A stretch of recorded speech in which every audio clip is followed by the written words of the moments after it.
आज का हमारा टॉपिक है मेंडलीव्स पीरियोडिक टेबल।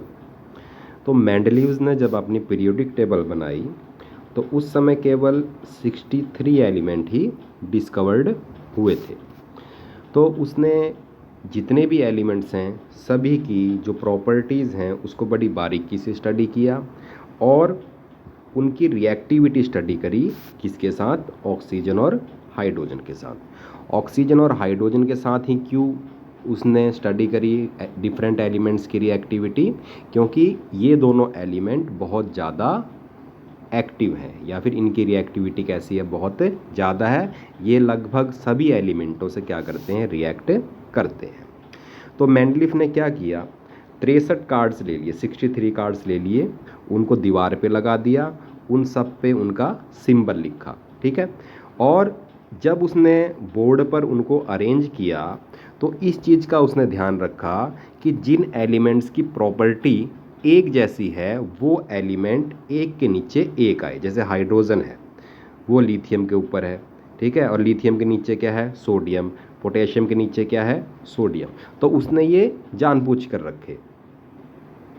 जिनकी प्रॉपर्टीज़ कैसी थी? बिल्कुल सेम थी, उनको एक के ऊपर एक रखा गया। फिर या फिर एक के नीचे एक कह सकते हो आप। जैसे अगर मैं हाइड्रोजन, लिथियम, सोडियम और पोटेशियम की अगर मैं रिएक्टिविटी बताऊं, देखो ऑक्सीजन के साथ क्या बनाता है? H2O hydrogen. लिथियम क्या बनाता है? Li2O। सोडियम क्या बनाता है? Na2O। और पोटेशियम क्या बनाता है? K2O। तो देखिए सबकी रिएक्टिविटी कैसी है? एक जैसी है। तो उसने जो 63 एलिमेंट्स हैं सबको इस अकॉर्डिंग अरेंज कर दिया। उसके बाद उसने अपनी पीरियोडिक टेबल को देखा।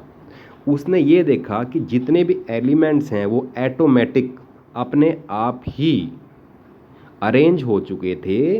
किस ऑर्डर में? In order of increasing atomic weight.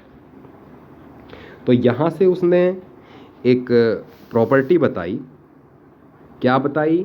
कि जो डिफरेंट एलिमेंट्स हैं उनकी जो प्रॉपर्टीज़ हैं वो डिपेंड करती हैं किस पर? एटॉमिक वेट पर।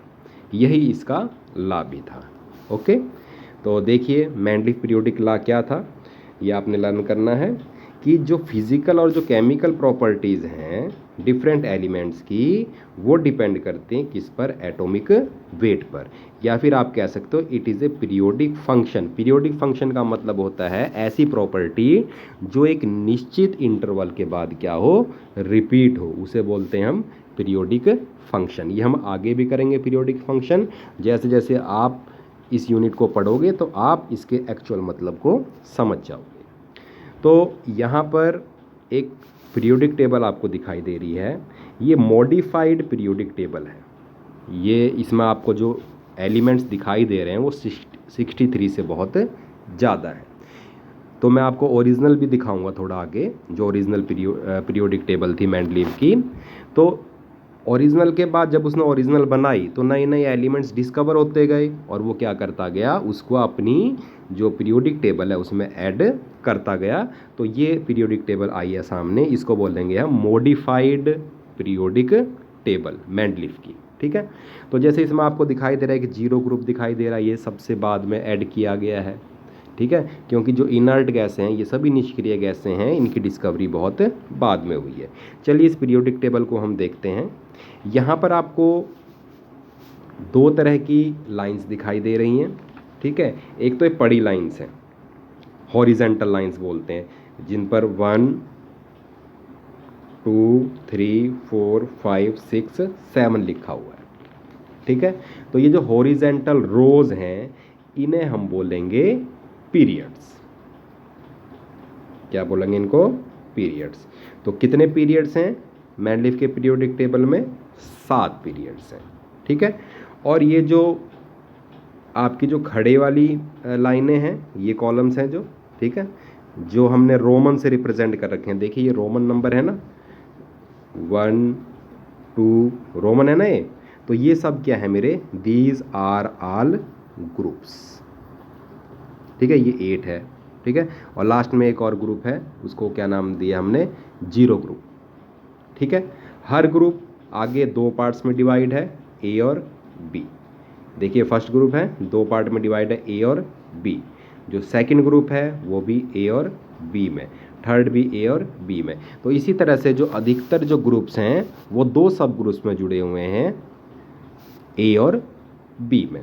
ठीक है, जो ए के नीचे एलिमेंट्स हैं उन सब की प्रॉपर्टी सेम है, जैसे हाइड्रोजन, लिथियम, सोडियम, पोटेशियम। और जो बी ग्रुप्स के नीचे हैं उन सब की प्रॉपर्टी सेम है, जैसे कॉपर हो गया, सिल्वर हो गया, गोल्ड हो गया। ठीक है, तो ये आपने पीरियोडिक टेबल देख ली।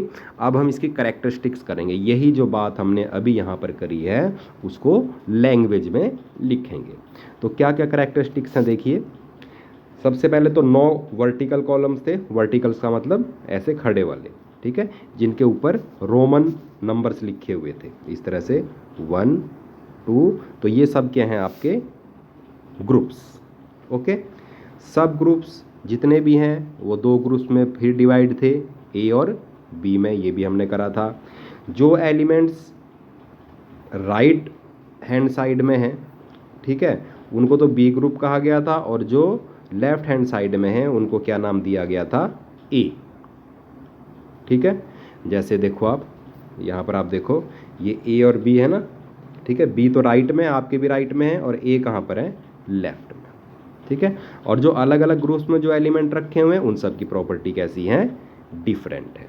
ओके, और देयर आर 7 हॉरिजेंटल रोज जो दिखाई थी आपको, ठीक है, उनको हम बोलेंगे पीरियड्स। ये आपने ध्यान रखना है, ग्रुप्स किसको बोलते हैं और पीरियड्स किसे बोलते हैं, जिनको हमने नंबर दे रखा कितना, 1 से 7 तक। तो ये तो कैरेक्टरिस्टिक्स थी हमारी मेंडलीफ पीरियोडिक टेबल की। अब हम पढ़ते क्या सिग्निफिकेंस है इसका, हमारे लिए क्या इंपॉर्टेंस है मेंडलीफ की पीरियोडिक टेबल की। जो पहली जो बहुत ही इम्पोर्टेंट सिग्निफिकेंस है वो है कि हम मेंडलीफ की पीरियोडिक टेबल से सिस्टमैटिक स्टडी ऑफ एलिमेंट्स कर पाए। सिस्टमैटिक स्टडी ऑफ एलिमेंट्स का मतलब है एलिमेंट्स को एक सिस्टम से स्टडी करना। ठीक है, जैसे जो मेंडलीफ की पीरियोडिक टेबल है उसमें क्या है कि जो एक ही ग्रुप में जो एलिमेंट्स रखे हुए हैं उन सब की प्रॉपर्टी कैसी है, एक जैसी है। ठीक है, एक बार चलते हैं वहाँ पर देखते हैं पीरियोडिक टेबल। ये देखिए ये पीरियोडिक टेबल है, यहाँ पर जो एक ही ग्रुप में, अगर मैं पहले ग्रुप की बात करूं तो जो भी एलिमेंट है इसमें hydrogen, lithium, sodium, potassium, rubidium, caesium, francium, ये जो भी एलिमेंट्स हैं इन सब की प्रॉपर्टी क्या है, बिल्कुल एक जैसी है। अगर मैं एक एलिमेंट की प्रॉपर्टी के बारे में जान लूँ, मान लिया हाइड्रोजन की प्रॉपर्टी के बारे में जान लूँ या लिथियम की प्रॉपर्टी के बारे में जान लूँ, तो सभी एलिमेंट जो रह गए ना उनकी भी मैं क्या कर सकता हूँ, आसानी से स्टडी कर सकता हूँ। जैसे लिथियम है, ऑक्सीजन के साथ मिलकर क्या बनाता है, Li2O, लिथियम ऑक्साइड। तो सोडियम भी उसी तरह से बनाएगा, Na2O। ठीक है, पोटेशियम भी उसी तरह से बनाएगा, K2O। तो एक एलिमेंट की प्रॉपर्टी पता लगते ही मैं दूसरे एलिमेंटों की प्रॉपर्टी के बारे में भी आसानी से क्या कर सकता हूँ, स्टडी कर सकता हूँ। तो इसको बोलेंगे हम सिस्टमैटिक स्टडी। ठीक है, तो देखिए क्या लिखा हुआ है, the elements were placed in such A way that the elements which lies in same group have कैसी प्रॉपर्टीज, सिमिलर प्रॉपर्टीज। ठीक है, bye knowing the properties of one elements in A group, properties of other elements can be predicted. Predicted का मतलब हम अनुमान लगा सकते हैं दूसरी प्रॉपर्टीज, दूसरे एलिमेंट्स की प्रॉपर्टीज के बारे में। सेकेंड पॉइंट है आपका prediction of new elements. Prediction का मतलब अनुमान लगाना। मेंडलीफ ने क्या किया, जब अपनी पीरियोडिक टेबल बनाई थी ओरिजिनल, आपको मैं दिखा देता हूँ कौन सी है, ये है ओरिजिनल पीरियोडिक टेबल। तो यहाँ पर देखिए आपको ये कुछ ब्लॉक्स दिखाई दे रहे हैं, ठीक है, यहाँ एलिमेंट्स नहीं है, केवल ये बॉक्स बना हुआ है। ठीक है, बॉक्स का मतलब है कि यहाँ पर अभी यहाँ पर एक ऐसा एलिमेंट आएगा जिसकी डिस्कवरी नहीं हुई थी। मेंडलीफ ने इस तरह का खाली जगह छोड़ दिया था अपने पीरियोडिक टेबल में, जिनकी अभी डिस्कवरी नहीं हुई है। तो जितने भी गैप उसने रखे अपनी पीरियोडिक टेबल में, और जब साइंस और तरक्की करता गया और नए एलिमेंटों की खोज हुई तो वहाँ पर कुछ नए एलिमेंट्स आ गए जो मैंडलीफ ने जहाँ पर क्या हुई कर रखी थी, जगह खाली छोड़ रखी थी। ठीक है, तो मैंडलीफ की पीरियोडिक टेबल से हमें ये पता लगा कि अभी कुछ एलिमेंटों की डिस्कवरी होनी बाकी है। Mendeleev left some space in his periodic table. These gap represent the unknown elements. Later, बाद में, when these elements were discovered, the properties were found to be similar as predicted by Mendeleev. Mendeleev ने उन एलिमेंटों की properties के बारे में भी बता दिया था। कैसे बताया? उसने जो गैप रखा था उससे ऊपर वाला एलिमेंट या फिर उससे नीचे वाले एलिमेंट की प्रॉपर्टीज से उस अननोन एलिमेंट की प्रॉपर्टीज के बारे में जान लिया। ओके, थर्ड है आपकी correction of doubtful atomic weight. कुछ ऐसे एलिमेंट्स थे जिनका जो एटॉमिक वेट है वो डाउटफुल था, डाउट में था कि हाँ भाई ये इसका एटॉमिक वेट इतना है या नहीं है। जैसे बेरिलियम है। बेरिलियम का जो पहले एटॉमिक मास माना जाता था वो माना जाता था 13.5। अगर इसका 13.5 है एटॉमिक मास बेरिलियम का, तो इसे कहाँ रखा जाना चाहिए था? कार्बन और नाइट्रोजन के बीच में, क्योंकि कार्बन का एटॉमिक मास 12 है और नाइट्रोजन का कितना है? 14। और 13.5 जो एटॉमिक मास आना चाहिए वो कहाँ आना चाहिए? इन दोनों के बीच में। लेकिन मैंडलीफ ने बेरिलियम को इनके बीच में जगह नहीं दी। इसका मतलब ये हुआ कि इस एलिमेंट का जो बेरिलियम है इसका जो एटॉमिक मास है वो 13.9 नहीं है। उसके बाद बेरिलियम उसको असाइन किया गया एटॉमिक मास कितना? 9। ठीक है, और जब इसका 9 एटॉमिक मास था तो इसको रखा गया किसके बीच में? लिथियम और बोरोन के बीच में। ठीक है, और यहाँ पर इसकी पोजीशन कैसी आ रही थी? बिल्कुल फिट आ रही थी। कहने का मतलब है इससे जो नीचे वाले एलिमेंट्स हैं इनके साथ इसकी प्रॉपर्टी क्या कर रही थी? मैच कर रही थी। इसका मतलब जो बेरिलियम है उसकी जो एक्चुअल पोजीशन है वो किसके बीच में है? लिथियम और बोरोन के बीच में। इस तरह से जो डाउटफुल एलिमेंट्स थे उनके एटॉमिक जो मास थे वो क्या कर लिए गए? करेक्ट कर दिए गए। उससे नेक्स्ट आती है इसकी लिमिटेशन।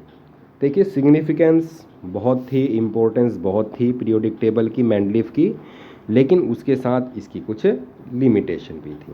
तो क्या लिमिटेशन थी? पहली लिमिटेशन है एनोमलस पोजीशन ऑफ हाइड्रोजन।